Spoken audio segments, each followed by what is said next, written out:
Question. Anong feeling mo itong big break na to? Uy, grabe kayo! May babang konti rin. Hindi, ano lang talaga. Wala lang kasing ibang artista dito sa movie na to. So, 4 lang kami. So, siguro napipilitan lang kayo. Grabe ka. Ano feeling na leading lady ka ng isang Derek Ramsey? Okay lang. Kumahamay ka kay Ann Curtis. Hindi big deal. Wow! Kay Christine Reyes, mga ganyan. Sabi nga niya, ang pinaka-hot daw na nakatrabaho niya. Oh! Baka lalagnat ka. Hindi, okay lang ako. Wala ka daw TF dito dahil kay Derek. Ano po? Wala ka daw TF. Correct. Pero masaya ako, in-interview niyo na ako. Yung palang isang malaking, pribihileo. Feeling Mission Impressed ka? Hindi naman.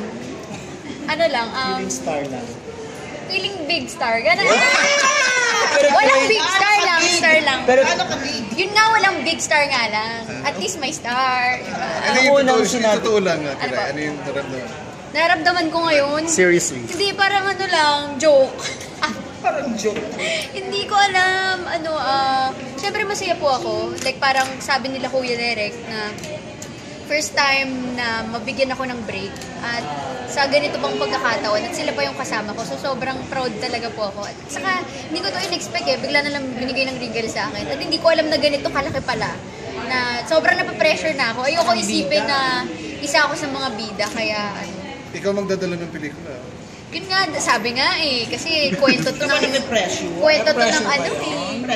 nakaka-pressure kasi pag hindi kumita nga ako.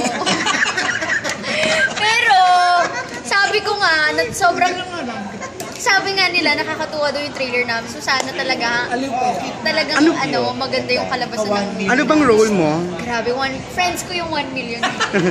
Uy, manood naman kayo. Ano bang role mo? In-offer sa'yo doon? Ay, Role mo muna. Role ko, si Fe, pangalan ko dito Fe. Sobrang, syempre, patay na patay kay Derek. At, yun, in love na kung anong gusto niya makuha.